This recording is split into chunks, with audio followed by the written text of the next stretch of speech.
الحمدللہ رب العالمین والصلاة والسلام علی سید المرسلین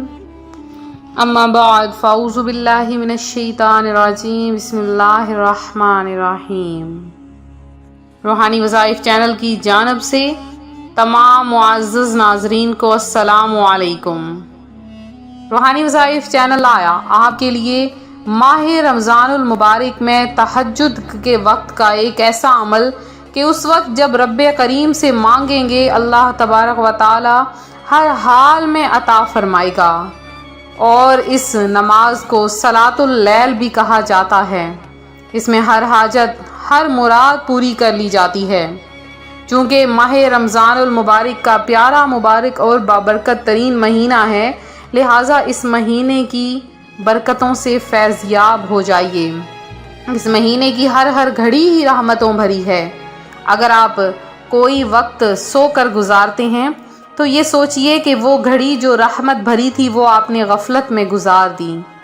تو ماہ رمضان المبارک میں کثرت کے ساتھ عبادتیں کیجئے، کثرت کے ساتھ نیکیاں کماتا اس ماہ رمضان المبارک کے گزرنے کے بعد اگلا ماہ رمضان آپ کو نصیب ہو یا نہ ہو، کیونکہ بہت سے ایسے بہن بھائی ہیں جو جوانی کی حالت میں پچھلے سال ہمارے ساتھ تھے اور اس سال اس دنیا سے رخصت ہو چکے ہیں۔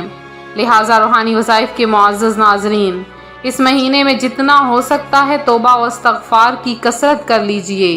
کیونکہ یہ مہینہ توبہ کا مہینہ ہے، اور اس مہینے میں اللہ تبارک و تعالی ماہ رمضان کی ہر شب آسمانوں میں صبح صادق تک اعلان فرماتا ہے کہ اے بھلائی طلب کرنے والے ارادہ پختہ کر لے اور خوش ہو جا، اور اے برائی کا ارادہ رکھنے والے برائی سے باز آ جا۔ اور ندا ہوتی ہے کوئی مغفرت کا طلبگار کہ اس کی طلب پوری کی جائے،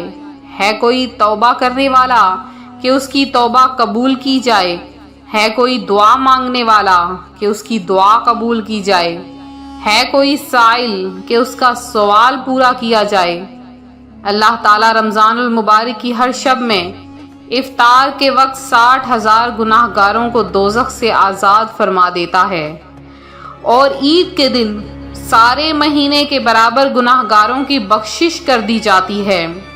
اور ماہ رمضان المبارک میں ہر روز 10 لاکھ کو جہنم سے آزاد فرمایا جاتا ہے، اور جب 29ویں رات آتی ہے تو مہینے بھر میں جتنے آزاد کیے ان کے مجموعے کے مطابق سب کو بخش دیا جاتا ہے۔ اس لیے کہا جاتا ہے کہ ماہ رمضان المبارک کی ہر گھڑی ہی رحمتوں بھری ہے،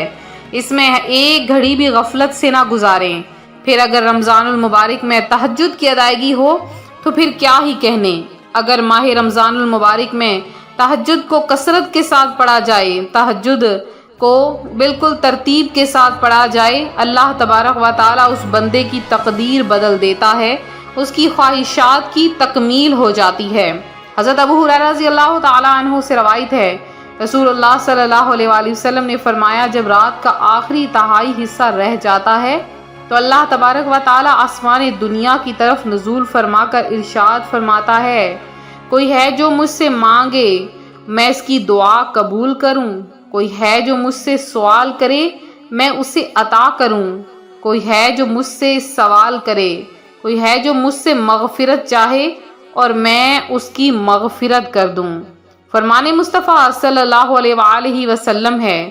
کہ جو شخص رات میں بیدار ہوا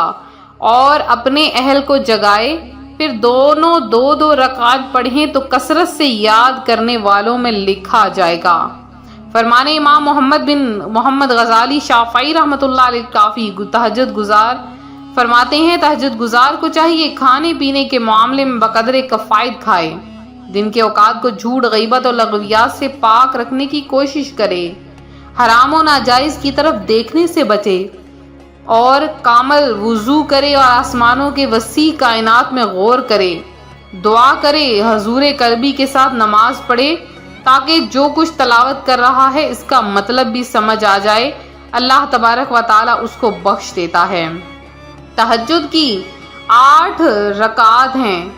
جس وقت رات کو اٹھ کر نماز تہجد شروع کریں تو اس وقت کوئی بھی دعا مانگیں، اللہ تبارک و تعالی آپ کی ہر دعا قبول کر لے گا۔ کوشش کریں کہ نماز تہجد کی دعا یاد کر لیجئے۔ نماز تہجد کی دعا بہت آسان ہے، جو کوئی ایک مرتبہ نماز تہجد کی دعا کو پڑھ لیتا ہے اس کی ہر دعا، ہر حاجت پوری کر لی جاتی ہے۔ تو اب آپ نے کیا کرنا ہے کہ جیسے ہی آپ نماز تہجد کے لیے اٹھیں، سحری سے اگر آپ آدھا گھنٹہ پہلے اٹھ جاتے ہیں، سحری کے وقت میں اٹھتے ہیں، تو آپ تہجد کی ادائیگی پہلے کر لیجئے، پھر آپ سحری کھا لیجئے۔ تو آپ نے کیا کرنا ہے، سب سے پہلے نماز تہجد کی دعا ایک مرتبہ پڑھنی ہے، بہت آسان سی ہے، میں نے سامنے اسکرین پر آپ کی آسانی کے لیے لکھ دی ہے، ایک دفعہ میں پڑھ کر آپ کو سنا دیتی ہوں۔ بسم اللہ الرحمن الرحیم، اللہم رب جبرائیل ومیکائیل واسرافیل فاطر السماوات والارض عالم الغیب والشہادت انت تحکم بین عبادک فیما کانوا فیہ یختلفون اہدنی لما اختلف فیہ من الحق بإذنک انک تہدی من تشاء الی صراط مستقیم۔ ایک دفعہ آپ نے تہجد کی دعا پڑھنی ہے اور اس کے بعد آپ نے صرف اور صرف ایک تسبیح پڑھنی ہے۔ وہ ایک تسبیح کون سی ہے؟ آپ نے اللہ تبارک و تعالیٰ کا نام اور ساتھ میں تیسرا کلمہ یعنی سبحان اللہ والحمد للہ ولا الہ الا اللہ واللہ اکبر یا سمیع، سبحان اللہ والحمد للہ ولا الہ الا اللہ واللہ اکبر یا سمیع، یہ آپ نے ایک تسبیح پڑھنی ہے۔ جس نے یہ ایک تسبیح رمضان المبارک میں تہجد کے وقت پڑھ لی، اللہ تبارک و تعالیٰ اس کی تقدیر میں رزق لکھ دے گا، اس کی قسمت بدل دے گا، جو آج تک نہ ملا ماہ رمضان میں انشاءاللہ العزیز ملے گا۔ تو جلدی کیجئے، اس عمل کو کر لیجئے، کیا پتہ تو فوری طور پر یہ عمل کر لیجئے، انشاءاللہ العزیز آپ کو بہت خیر و برکات حاصل ہوں گی اور اللہ تبارک و تعالیٰ آپ کو بے شمار عطا فرما دے گا۔ تو یہ تھا ہمارا آج کا عمل، ہمارا آج کا روحانی وظیفہ جو روحانی وظائف چینل آپ کے لیے لے کر حاضر ہوا ہے۔ تو اگر آپ لوگوں نے خصوصی دعاؤں میں اپنا نام شامل کروانا ہے، فوری طور پر 20 بار درود پاک پڑھ کے کمنٹ سیکشن میں میسج کر دیجئے، انشاءاللہ العزیز آپ کا نام خصوصی دعا میں شامل کیا جائے گا۔ اس کے علاوہ اگر آپ کسی غریب، کسی یتیم کو زکوٰۃ، ڈونیشن وغیرہ رمضان المبارک میں دینا چاہتے ہیں، صدقہ و خیرات، فطرانہ وغیرہ، تو ہماری اس نمبر پر کانٹیکٹ کیجئے، انشاءاللہ ہم مختلف جگہوں پر ہماری ٹیم یتیم، غرباء و مساکین میں راشن وغیرہ تقسیم کرتی ہے، تو آپ لوگ بھی ضرور اس میں اپنا نام شامل کروائیے۔ تو ملتے ہیں اپنے اگلے وظیفے کے ساتھ، اپنی دعاؤں میں یاد رکھیں، اپنا خاص خیال رکھیں، فی امان اللہ۔